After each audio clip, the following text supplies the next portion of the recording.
Assalamualaikum warahmatullahi wabarakatuh. Dalam kehidupan sehari-hari, kita sudah sering menemukan perbedaan-perbedaan dalam masyarakat, baik dalam hal ras, agama, bahasa, suku bangsa, hingga paham agama. Tak jarang pula, perbedaan tersebut memicu konflik karena adanya perdebatan untuk membuktikan paham siapa yang lebih benar. Maka dari itu, kami dari kelompok 4 ingin memperkenalkan kepada Anda semua berbagai macam aliran-aliran atau paham-paham di dalam agama Islam, agar kita dapat menyikapi dengan benar bila berhadapan dengan orang yang menganut paham-paham tersebut. Pertama akan saya perkenalkan anggota dari kelompok 4 ini. Yang pertama ada Husnul Anisa, lalu Kayla Rahmania, lalu Insan Fastabiq Khairat, dan yang terakhir Ratu Asyila Maswarifa.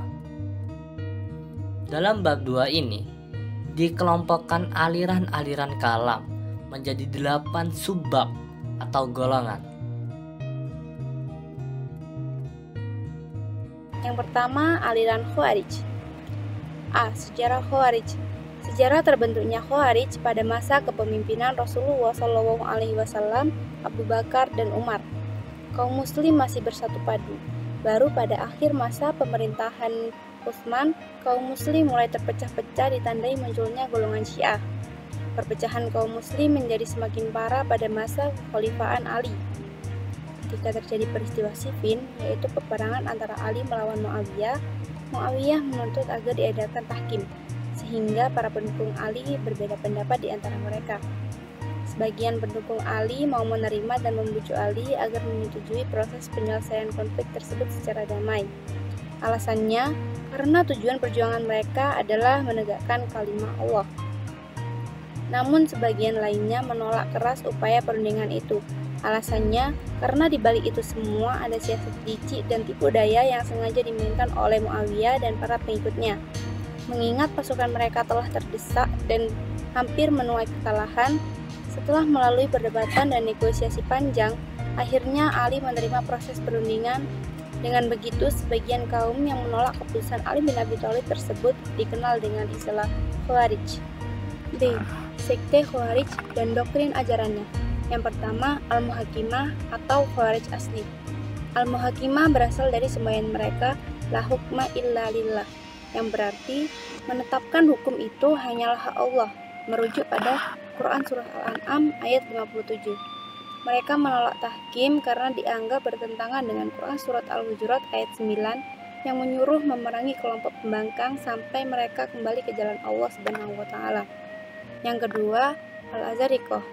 Lahir sekitar tahun 60 Hijriah, akhir abad ke-7 Masehi di daerah perbatasan antara Irak dan Iran. Nama Al-Azariqah dinisbatkan kepada pemimpinnya yaitu Abi Rashid Nafi bin Al-Azraq. Mereka memandang daerah mereka sebagai Dar al-Islam, negara Islam. Di luar daerah itu dianggap Dar al-Kufr, yaitu daerah yang dikuasai orang kafir. Yang ketiga, An-Najdah. Pendiri sekte ini adalah Najdah bin Amir al-Hanafi. Lahirnya kelompok ini sebagai reaksi terhadap pendapat Nafi, pemimpin Al-Azariqah yang mereka pandang terlalu ekstrim. Orang seperti ini menurut mereka akan masuk neraka dan kekal di dalamnya. Pengikut An-Najdah sendiri tidak akan kekal dalam neraka walaupun mereka melakukan dosa besar. Bagi mereka, dosa kecil dapat meningkat menjadi dosa besar bila dikerjakan terus-menerus. Yang keempat, Al-Ajaridiyah.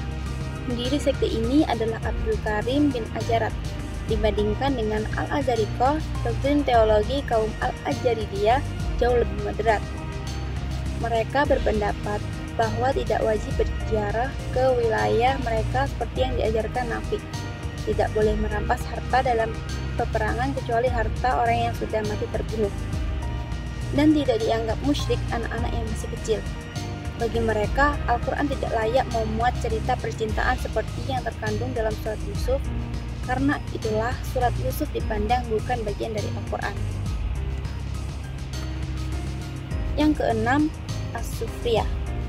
Nama As-Sufriyah dinisbatkan kepada Ziyad bin Ashfar, Istilah kafir menurut doktrin teologi mereka mengandung dua arti, yaitu an-nikmah, mengingkari nikmat Tuhan, dan billah, mengingkari Tuhan.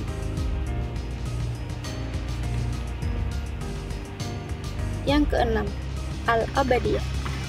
Sekte ini dimunculkan oleh Abdullah bin Ibad al-Murri at-Tamimi pada tahun 686 Masehi.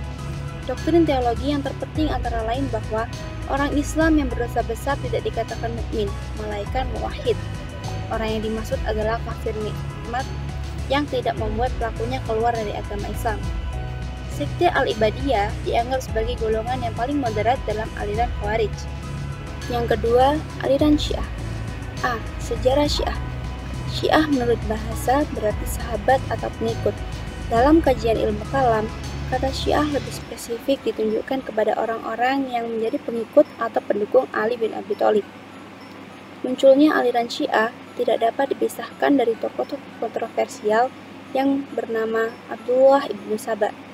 Abdullah ibnu Saba adalah seorang pendeta Yahudi berasal dari Yaman yang pura-pura masuk Islam. Sebagian ahli sejarah berpendapat bahwa Abdullah ibnu Saba ini masuk Islam dengan tujuan hendak merusak Islam dari dalam karena mereka tidak sanggup mengacaukan dari luar. Propaganda yang pertama kali dilancarkan oleh Abdullah ibnu Saba adalah dengan cara menyebarkan fitnah terhadap Khalifah Utsman bin Affan dan menyanjung-nyanjung Ali bin Abi Thalib secara berlebih-lebihan. Propaganda ini mendapatkan sambutan dari sebagian masyarakat Madinah, Mesir, Bashrah, dan lain-lain. Dia sangat berani membuat hadis palsu yang bertujuan mengagung-agungkan Ali bin Abi Thalib dan merendahkan Abu Bakar As-Siddiq, Umar bin Khattab, dan Utsman bin Affan. B.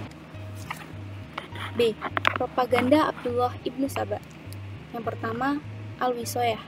Arti Al-Wisoyah adalah wasiat. Nabi Muhammad SAW berwasiat supaya khalifah sesudah beliau adalah Ali bin Abi Thalib, sehingga beliau diberi gelar Al-Wasi, orang yang diberi wasiat. Yang kedua, Ar-Raj'ah. Arti Ar-Raj'ah ialah kembali. Ibnu Saba menyampaikan bahwa Nabi Muhammad SAW tidak boleh kalah dengan Nabi Isa alaihissalam. Ia tidak percaya bahwa Ali bin Abi Thalib telah mati terbunuh tetapi masih hidup. Yang ketiga, ketuhanan Ali bin Abi Thalib. Ibnu Saba juga mempropagandakan bahwa dalam tubuh Ali bin Abi Thalib bersemayam unsur ketuhanan. Oleh karena itu, Ali bin Abi Thalib mengetahui segala yang gaib dan selalu menang dalam peperangan melawan orang kafir. Suara petir adalah suara Ali bin Abi Thalib dan kilat adalah senyumnya. C. Sekte-sekte Syiah dan pahamnya. Kiai Haji Sirajuddin Abbas menyebutkan bahwa Syiah itu terpecah belah menjadi dua golongan. Di antaranya adalah Syiah Sabaiyah. Syiah ini adalah pengikut Abdullah bin Saba. Sekte ini termasuk Syiah Ghuliyah, Syiah yang keterlaluan. Percaya kembalinya Rasulullah dan Ali bin Abi Thalib di akhir zaman, menyebarkan paham bahwa malaikat Jibril salah menyampaikan wahyu. Menurut mereka, wahyu tersebut yang seharusnya diturunkan untuk Ali bin Abi Thalib, tapi justru diturunkan untuk Nabi Muhammad SAW. Yang kedua, Syiah Faisaniyah, pengikut Mukhtar bin Ubay as-Saqif. Mereka tidak mempercayai adanya ruh Tuhan dalam tubuh Ali bin Abi Thalib, tapi mereka meyakini bahwa Imam Syiah adalah maksum dan mendapatkan wahyu. 4. Syiah Ismailiyah. Mereka mempercayai hanya 7 orang imam, mulai Ali bin Abi Thalib dan diakhiri Ismail bin Ja'far as-Shadiq. Sekte ini berkembang di Pakistan. Yang kelima, Syiah Zaidiyah, pengikut Imam Zaid bin Ali bin Husain bin Ali bin Abi Thalib. Syiah ini berkembang di Yaman. Mereka berkeyakinan apabila mati sebelum taubat, maka akan masuk neraka selama-lamanya. Yang keenam, Syiah Qaramitah, kaum Syiah yang suka menafsirkan Al-Quran sesuka hatinya. Mereka mengatakan bahwa malaikat-malaikat adalah mubalik mereka, setan-setan adalah musuh mereka, sembahyang adalah mengikuti mereka, haji adalah ziarah kepada imam-imam mereka, orang yang sudah mengetahui sedalam-dalamnya Allah tidak perlu sembahyang, puasa, dan lain-lain. Yang berikutnya adalah aliran Murji'ah. Kata Murji'ah berasal dari bahasa Arab arja'ah, yang artinya menunda. Aliran ini disebut Murji'ah karena mereka menunda menghukumi persoalan konflik politik antara Ali bin Abi Thalib, Muawiyah bin Abi Sufyan, dan Khawarij sampai pada hari perhitungan di akhirat nanti. Murji'ah adalah salah satu aliran kalam yang muncul pada abad pertama Hijriyah. Pendirinya tidak diketahui dengan pasti, tetapi Syahrastani menyebutkan dalam bukunya Al-Milal wa An-Nihal bahwa orang yang pertama membawa paham Murji'ah adalah Gailan ad-Dimashqi. Aliran ini muncul sebagai reaksi dari beberapa paham yang ada pada saat itu. Misalnya, yang pertama, pendapat Syiah yang menyalahkan orang-orang yang dianggap merebut jabatan Khalifah Ali bin Abi Thalib. Yang kedua, pendapat Khawarij yang menghukum kafir Muawiyah bin Abi Sufyan dan pendukungnya. Yang ketiga, pendapat pengikut Muawiyah yang menganggap bahwa Ali bin Abi Thalib terlibat dalam konspirasi pembunuhan Khalifah Utsman bin Affan. Selanjutnya adalah sekte-sekte dalam Murji'ah. Sekte-sekte dalam Murji'ah terbagi menjadi dua. Yang pertama ada Murji'ah moderat. Golongan ini berpendapat bahwa orang mukmin yang melakukan dosa besar bukanlah kafir dan tidak kekal di dalam neraka, tetapi akan dihukum di neraka sesuai dengan besarnya dosa yang dilakukannya. Sehingga hukum orang mukmin yang melakukan dosa besar ditunggu pada putusan akhir Allah di akhirat nanti. Nah, beberapa tokoh yang termasuk dalam golongan Murji'ah moderat yaitu yang pertama ada Al-Hasan bin Muhammad bin Ali bin Abi Thalib, Abu Hanifah, Abu Yusuf, dan beberapa ahli hadis lainnya. Sekte Murji'ah yang kedua adalah Murji'ah ekstrim. Murji'ah ekstrim sendiri dibagi menjadi 4 paham. Yang pertama, Al-Jahmiyah, yaitu pengikut dari Jaham bin Safwan. Berpendapat bahwa orang Islam yang percaya kepada Tuhan dan menyatakan kekufuran secara lisan tidak menjadikan ia kafir. Yang kedua, Al-Salihiyah, pengikut dari Abu Al-Hasan As-Shalihi, berpendapat bahwa iman adalah mengetahui Tuhan dan kufur adalah tidak tahu pada Tuhan. Dalam pengertian mereka, sembahyang bukanlah ibadah kepada Allah. Yang ketiga adalah Al-Yunusiyah, pengikut dari Yunus bin Aun Al-Numairi. Menurut mereka, melakukan maksiat tidaklah merusak iman seseorang. Begitu pula perbuatan baik tak akan merubah kedudukan orang musyrik.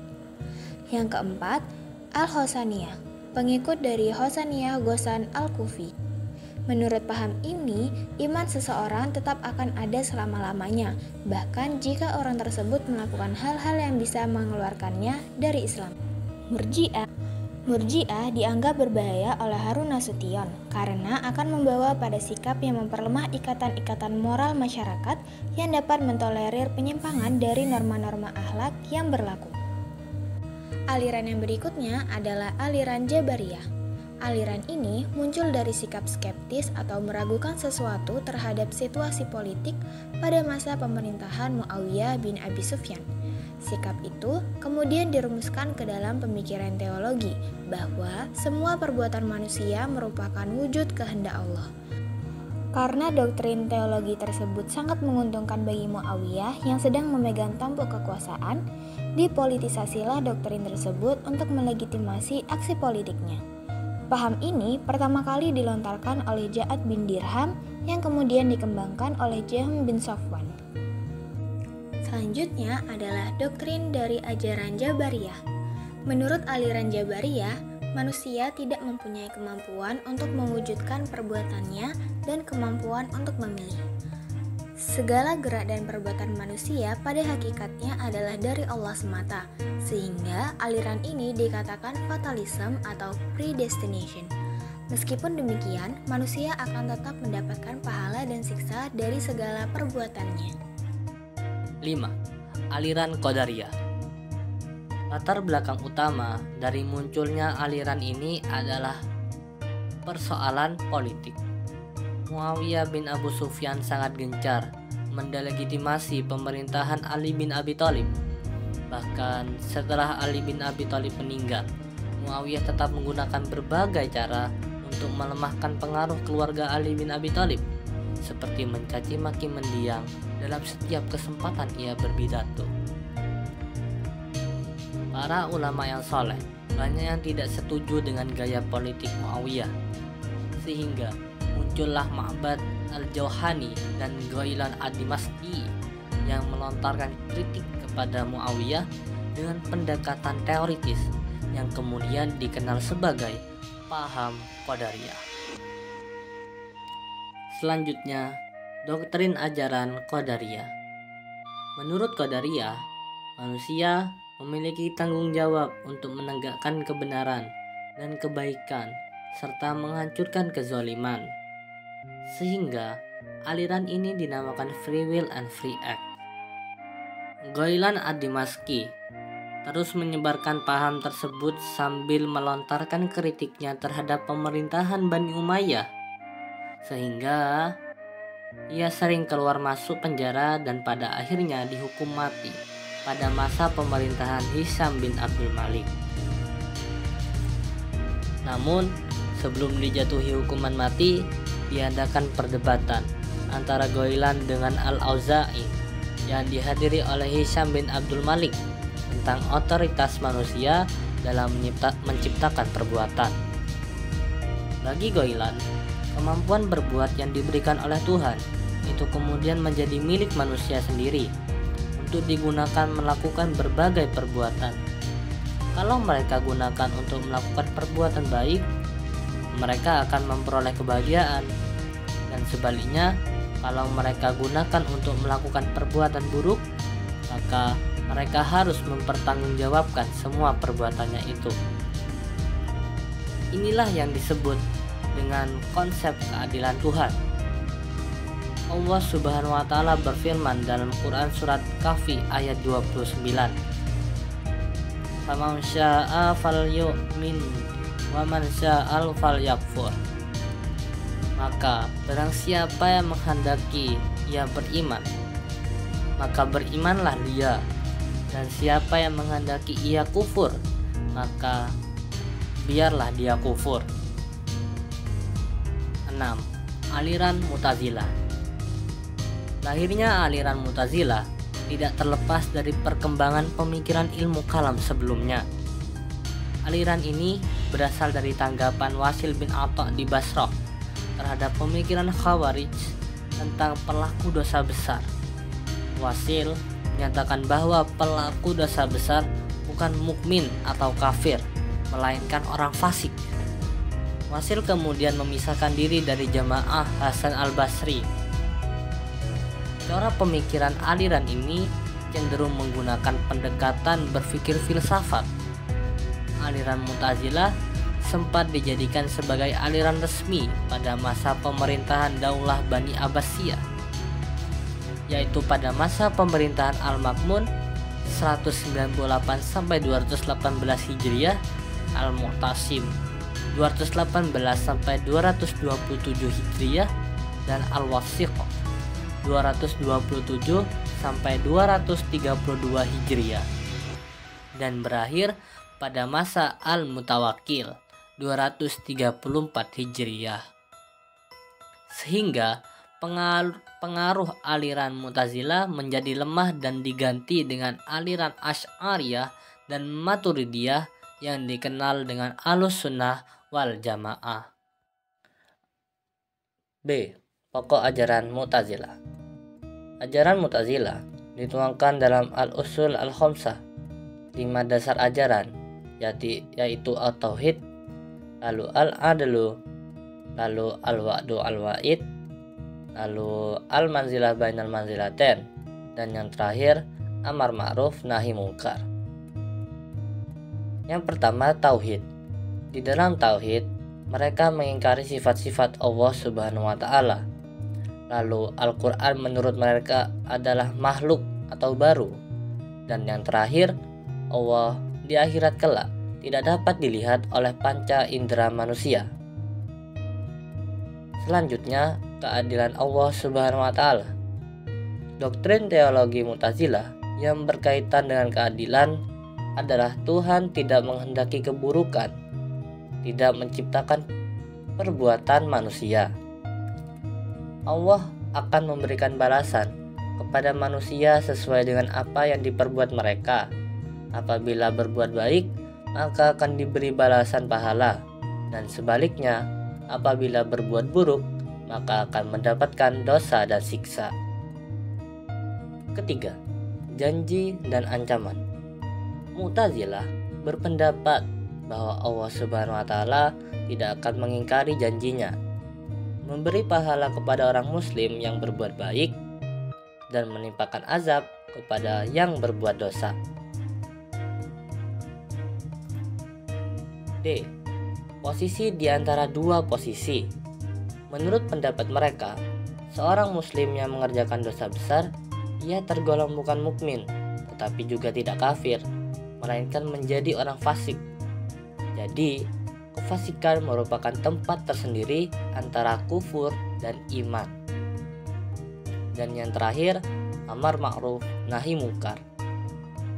Bahwa setiap muslim mempunyai kewajiban untuk mengajak kebaikan dan menghindari kemungkaran. Namun, dalam perkembangannya digunakan untuk memaksa kepada pihak yang tidak sepaham, khususnya tentang kemakhlukan kalamullah atau Al-Quran. 7. Aliran Asy'ariyah. A. Sejarah Asy'ariyah. Dinamakan aliran Asy'ariyah karena dinisbahkan kepada pendirinya, yaitu Abu Al-Hasan bin Ismail Al-Asy'ari. Beliau lahir di Bashrah atau Irak pada tahun 260 Hijriah atau 873 Masehi dan wafat pada tahun 324 Hijriah atau 935 Masehi. Al-Asy'ari mengawali belajar ilmu kalam dari ayah tirinya yang bernama Ali Al-Jubai yang berakidah ilmu Mu'tazilah.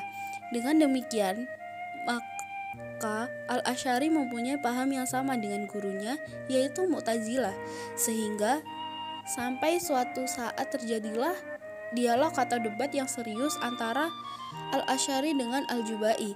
Al-Asy'ari mengajukan pertanyaan kepada gurunya tentang kedudukan orang mukmin, kafir, dan anak kecil. Al-Jubai terdiam dan tidak dapat menjawab pertanyaan Al-Asy'ari, sehingga Al-Asy'ari merasa tidak puas dan mulai meragukan doktrin ajaran Mu'tazilah. Dari keraguan itulah, maka Al-Asy'ari munajat untuk memohon petunjuk kepada Allah Subhanahu wa Ta'ala dan tidak keluar dari rumah selama 15 hari.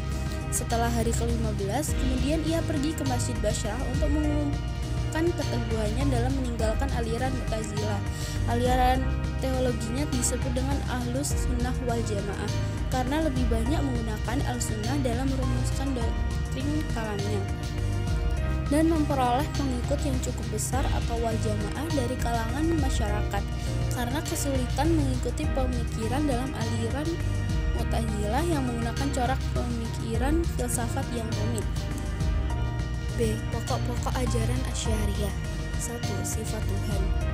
Pandangan Al-Asy'ari tentang sifat Tuhan terletak di tengah-tengah antara Mu'tazilah dan Mujassimah. Al-Asy'ari mengakui adanya sifat-sifat Allah sesuai dengan zat Allah sendiri, namun sama sekali tidak menyerupai sifat-sifat makhluk. 2. Kekuasaan Tuhan dan perbuatan manusia.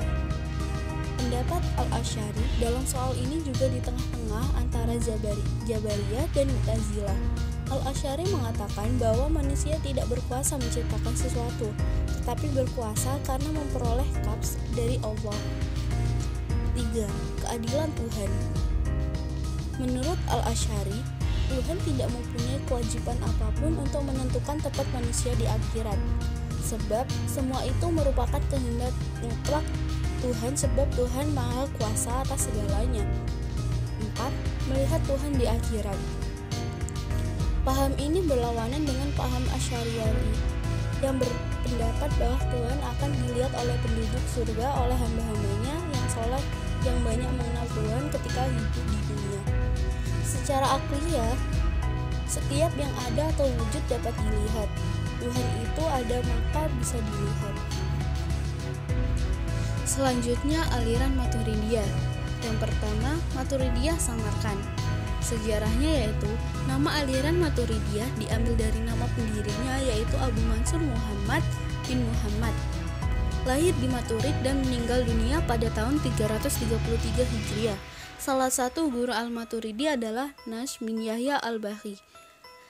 Beliau hidup pada masa pemikiran dan perdebatan keilmuan Islam yang dinamis, meskipun ada kesamaan dengan pemikiran kalam Al-Mu'tazilah. Pemikiran Al-Maturidi lebih mirip dengan aliran kalam Al-Asy'ari. Dalam bidang fikih, ulama Maturidiyah mengikuti mazhab Hanafi.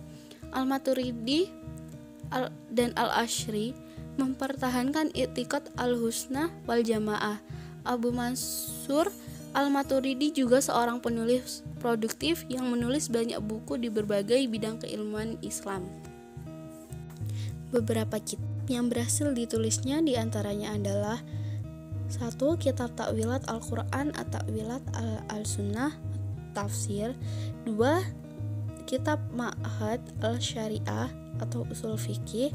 3. Kitab Al-Jadal Tafsir dan Kalam Al-Sunnah. 4. Kitab Al-Usul Usul Ad-Din. 5. Kitab Al-Maqalat. 6. Kitab Tauhid. 7. Kitab Bayan Wam Al-Mu'tazilah. B. Pokok-pokok ajaran Maturidiyah Samarkand. Yang pertama, kewajiban mengetahui Tuhan. Menurut Al-Maturidi, kewajiban mengetahui Tuhan dapat diketahui dengan akal, tetapi kewajiban itu sendiri datangnya dari Tuhan.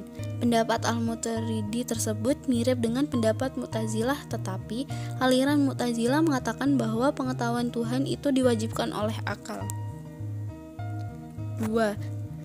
Kebaikan dan keburukan menurut akal. Al-Maturidi berpendapat bahwa meskipun akal dapat mengenali kebaikan dan keburukan, kewajiban moral dan agama hanya dapat ditentukan oleh syara, karena hanya Tuhan yang memiliki otoritas untuk menetapkan perintah-perintah agama, berbeda dengan pandangan Al-Asy'ari yang menyatakan bahwa kebaikan dan keburukan tidak memiliki sifat objektif, tetapi ditentukan oleh perintah dan larangan syara, sehingga sepenuhnya tergantung pada kehendak Tuhan. Yang ketiga, hikmah dan tujuan perbuatan Tuhan.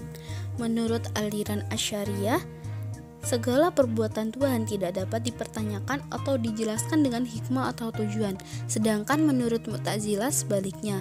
Mu'tazilah berpendapat bahwa Tuhan selalu bertindak dengan tujuan dan hikmah, dan tidak akan melakukan sesuatu yang sia-sia atau tanpa manfaat.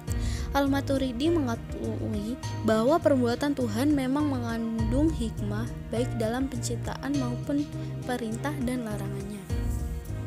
2. Pokok-pokok ajaran Maturidiyah Bukhara. Yang pertama, akal dan wahyu.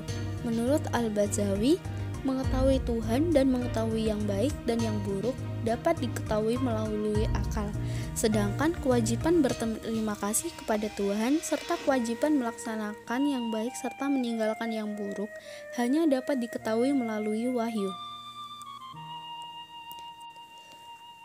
2. Sifat-sifat Tuhan. Menurut Al-Bazawi, kekekalan sifat-sifat melekat dengan esensi Tuhan itu sendiri. Tuhan tidak mempunyai sifat-sifat jasmani. Menurut Al-Bazawi, kata istiwa haruslah dipahami dengan menguasai sesuatu dan memaksanya. Ketiga, kalam Allah SWT. Kalamullah atau Al-Quran adalah sesuatu yang berdiri dengan zatnya, sedangkan yang tersusun dalam bentuk surat yang mempunyai akhir dan awal, jumlah dan bagian bukanlah kalamullah secara hakikat, tetapi Al-Quran dalam bentuk kiasan. 4. Perbuatan manusia. Al-Bazawi mengatakan bahwa di dalam perwujudan manusia terdapat dua perbuatan, yaitu perbuatan Tuhan dan perbuatan manusia. Perbuatan manusia sesungguhnya diciptakan Tuhan, tetapi tidaklah perbuatan Tuhan. 5. Janji dan ancaman. Al-Bazawi menekankan bahwa Tuhan tidak akan mengingkari janjinya untuk memberi pahala kepada orang baik, namun dia memiliki kebebasan untuk memaafkan atau menghukum orang berdosa. Dalam aliran Maturidi dan Al-Asy'ari, meskipun ada perbedaan, keduanya setuju bahwa akal harus mengikuti wahyu jika terjadi konflik. Kedua aliran ini juga sepakat bahwa pelaku dosa yang memiliki iman tetap dianggap mukmin. dan nasib mereka di akhirat tergantung pada tindakan mereka di dunia dan kehendak Allah. Berikutnya adalah perbandingan ajaran aliran ilmu kalam. Yang pertama, dari segi akal dan wahyu. Menurut aliran Mu'tazilah, pokok-pokok pengetahuan tentang Tuhan, kewajiban bersyukur atas nikmat yang diberikan Tuhan, serta mengetahui kewajiban mengerjakan yang baik dan meninggalkan yang buruk dapat diketahui oleh akal manusia. Sehingga, seandainya tidak ada wahyu, manusia tetap dapat mengetahuinya, yaitu dengan penalaran akalnya. Kemudian, menurut aliran Asy'ariyah, penentu hal yang baik dan yang buruk, kewajiban terhadap Tuhan, dan kewajiban melaksanakan yang baik dan menjauhi yang buruk adalah wahyu. Akal tidak berperan dalam hal tersebut. Sedangkan menurut aliran Maturidiyah, Abu Mansur menjelaskan bahwa akal dapat mengetahui Tuhan, suatu yang baik dan buruk, serta mengetahui kewajiban terhadap Tuhan. Akan tetapi, yang menetapkannya adalah wahyu. Yang berikutnya adalah perbandingan dari segi iman dan kufur. Menurut aliran Khawarij memandang semua yang menerima tahkim adalah kafir. Bagi aliran Khawarij, iman tidak cukup hanya diucapkan atau dibenarkan, melainkan harus dibuktikan dengan perbuatan. Menurut aliran Murji'ah, iman itu adalah makrifat, sama dengan ikrar dan tasdik, sedang kufur adalah mengingkari. Oleh karena itu, apapun yang dilakukan oleh seseorang tidak akan mempengaruhi imannya, sekalipun berbuat dosa. Menurut aliran Mu'tazilah, iman itu adalah ketaatan kepada apa yang diwajibkan dan disunnahkan. Pelaku dosa besar hanya dikatakan sebagai fasik, bukan mukmin secara mutlak dan bukan kafir secara mutlak. Manusia dikatakan kafir manakala unsur-unsur iman tidak dimiliki. Kemudian, menurut aliran Asy'ariyah membedakan antara iman dan Islam. Kalau iman bersifat khusus, yaitu yang berhubungan dengan hati, yakni ikrar dan tasdik. Sementara Islam mempunyai ruang lingkup yang lebih luas, meliputi syariat atau pengamalan, sehingga tidak dapat digolongkan kafir karena melakukan dosa besar. Tentang iman, Imam Asy'ari menjelaskan bahwa perbuatan manusia dapat menjadikan iman itu kuat dan lemah. Untuk memperkokoh iman, harus dengan menjalankan ketaatan. Perbandingan yang berikutnya yaitu dari segi perbuatan manusia. Menurut aliran Jabariyah, paham Jabariyah memandang bahwa manusia itu tidak merdeka. Dalam mengerjakan perbuatannya, yang menentukan perbuatan manusia adalah Tuhan, sehingga paham ini dikenal dengan fatalisme. Menurut aliran Mu'tazilah, paham ini diperkenalkan pertama kali oleh Ma'bad Ibnu al-Juhayni dan Ghailan al-Dimashqi. Keduanya memperkenalkan pembicaraan tentang al-qadar, yaitu kemampuan manusia untuk melakukan perbuatannya. Manusia tidak dikendalikan, tetapi dapat memilih. Kebebasan manusia dalam mewujudkan perbuatannya erat kaitannya dengan kewajibannya dalam mempertanggungjawabkan perbuatannya. Berikutnya, menurut aliran Asy'ariyah, dalam menggambarkan hubungan perbuatan manusia dengan kehendak dan kekuasaan Tuhan, Al-Asy'ari memakai istilah kasb atau perolehan. Inti dari istilah tersebut adalah bahwa sesuatu yang timbul dari yang memperoleh dengan perantaraan daya yang diciptakan Allah. Perbuatan-perbuatan manusia oleh Asy'ari pada hakikatnya diadakan oleh Allah. Menurut aliran Maturidiyah Samarkand, perbuatan Tuhan hanyalah menyangkut hal-hal yang baik-baik saja. Dengan demikian, Tuhan berkewajiban melakukan yang baik bagi manusia. Sedangkan menurut Maturidiyah Bukhara, Tuhan tidak mempunyai kewajiban, namun Tuhan pasti menepati janjinya.